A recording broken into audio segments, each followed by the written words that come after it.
The Reagan-appointed judge fast-tracking Trump to trial. This article is by Zach Montague and read by an automated voice. After 40 years on the federal bench, Judge William G. Young recently experienced what he viewed as a career first, and it didn't sit well with him. "I have never seen government racial discrimination like this," Judge Young said on Monday, excoriating the Trump administration in a lengthy speech from the U.S. District Court in Boston. In keeping with his usual process, he had ordered a quick trial to debate the merits of 2 lawsuits challenging some of the government's cuts to research grants and programs administered by the National Institutes of Health. The first trial in the more than 400 cases contesting nearly all aspects of President Trump's agenda, winding their way through the courts.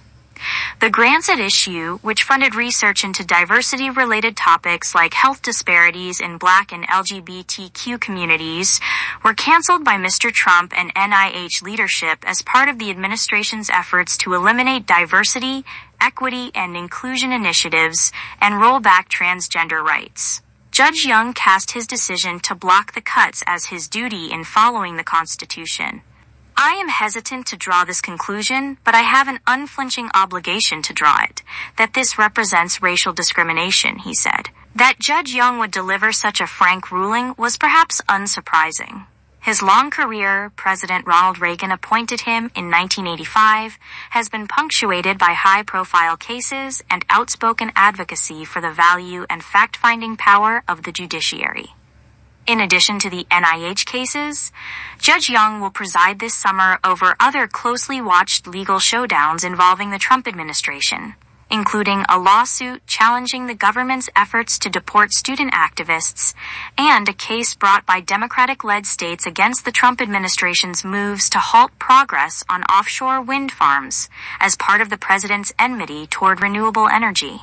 The case involving student activists, which will proceed to a trial on July 7th, has emerged as a key test of the limits on Mr. Trump's executive authority in his campaign to deport international students, and of the extent to which free speech rights apply to foreign nationals. Born in Huntington, NY on Long Island, Judge Young served as a captain in the Army between earning his undergraduate and law degrees at Harvard University. After law school, he went on to clerk for a judge on the Massachusetts Supreme Judicial Court.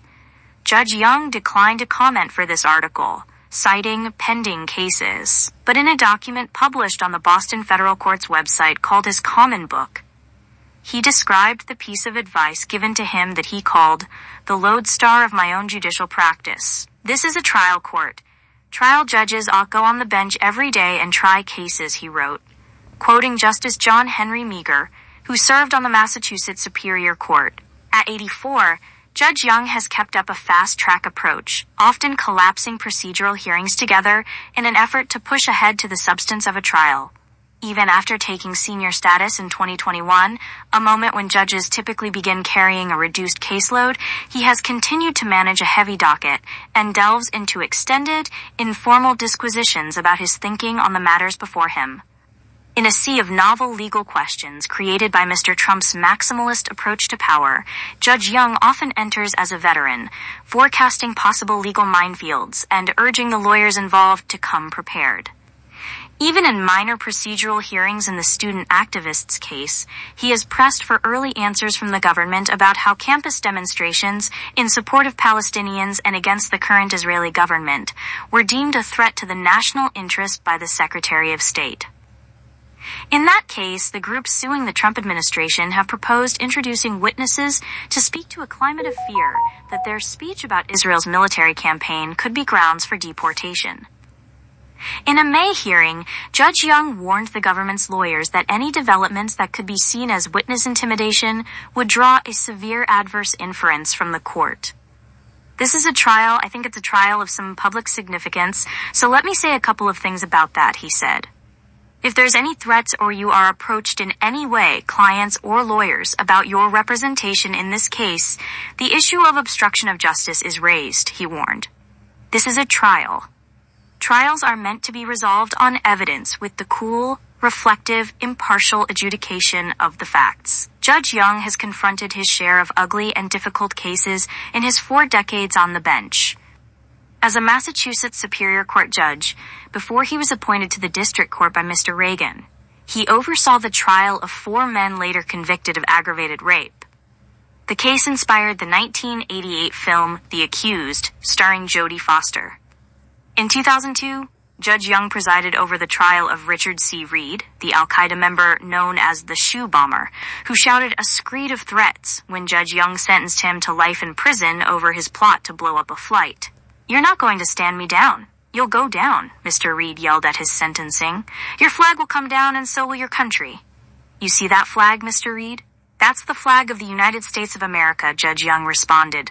"That flag will fly there long after this is all forgotten." Still, over the years, Judge Young has demonstrated a willingness to interrogate his profession.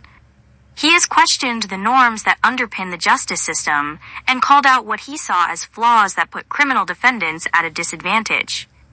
At different times, he has criticized mandatory sentencing guidelines and a culture of plea deals that he has said unfairly discourage people from seeking a jury trial. In 2003, he wrote an open letter to his colleagues across the country, warning that the American jury system is dying, as settlements, plea deals, and arbitration had led to a sharp drop-off in jury trials. The letter called for renewed efforts by the courts to make jury trials accessible and common once more. "We preside over the largest, most daring, and most successful experiment in direct democracy ever attempted in the history of the world. The American jury system," he wrote. By the staid standards of most courtrooms, Judge Young's stands out for the loose and unpretentious, if sometimes unorthodox, atmosphere he cultivates. In contrast to the many stark, windowless, and fluorescent-lit federal courtrooms around the country, he decorates his with artwork by his father, Woodhull Young, a painter known for maritime scenes. At one point this year, he politely invited a judge from Japan, who was in court as part of a visiting fellowship at Harvard, to sit next to him on the bench, giving the lawyers arguing before him that day 2 jurists to face. During some high-profile trials, he has been known to encourage participation and engagement from jurors, inviting them to not only pose legal questions to him, but also directly to witnesses. In a federal corruption trial in 2014, his invitation reportedly resulted in more than 270 juror inquiries, according to reporting by Commonwealth Beacon, a Massachusetts news outlet. And before the media spectacle surrounding the O.J. Simpson murder trial, Judge Young participated in an early program aimed at introducing video cameras into federal courtrooms, an idea that has never fully gained traction, despite pressure from several top lawmakers and public interest organizations. "I'm very comfortable with it," he said in an interview in 1993. "I think it should be extended to criminal proceedings." Judge Young's frankness on the bench may not be unique among federal jurists, but it has been pronounced in recent months when Justice Department lawyers have at times struggled to rationalize policies the government has pursued. Leading up to the trial on Monday concerning the science grants, Judge Young had for weeks pressed government lawyers to come back with evidence about the process through which those grants were canceled and answers about what authorities the administration had relied on. "I have real concerns about even-handedness here. I have concerns about, we're talking about healthcare. I have concerns about Black Americans. I have concerns about women. I have concerns about legitimate gender issues having to do with health," he said during a hearing in May. "Don't any of you take this as prejudging anything. It isn't," he added. "It's just the court's attempt to be fully transparent and to grapple with the issues that the court is duty-bound to grapple with." When the government returned to present its case on Monday, many of the same questions reemerged, and Judge Young reached his conclusion.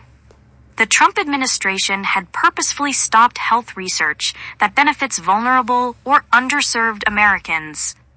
"That's appalling," he said. With Monday's ruling, Judge Young joined the ranks of other federal judges, including several Trump appointees, who have dealt a legal blow to Mr. Trump's agenda, however temporary. The Department of Health and Human Services has indicated it will appeal. Mr. Trump and his advisors have in recent months repeatedly criticized the federal judiciary, calling for judges who rule against him to be impeached. Despite his outspokenness, Judge Young's words at times betray a yearning for a less divisive climate. In both his monologues from the bench and in small flourishes in his rulings, he often nods to the ceremony and tradition of the courts in a way that recalls a time when mutual respect and deference to the law were more standard in relations between the executive and judicial branches. On the last page of an opinion in April, in which he declined to dismiss the case concerning student activists, he added a footnote at the end, explaining a change in how he signs orders. Now that I'm a senior district judge, I adopt this format in honor of all the judicial colleagues, state and federal, with whom I have had the privilege to serve over the past 47 years, he wrote. Instead of the typical United States district judge that underlines most filings from his peers, the signature simply read, William G. Young, Judge of the United States.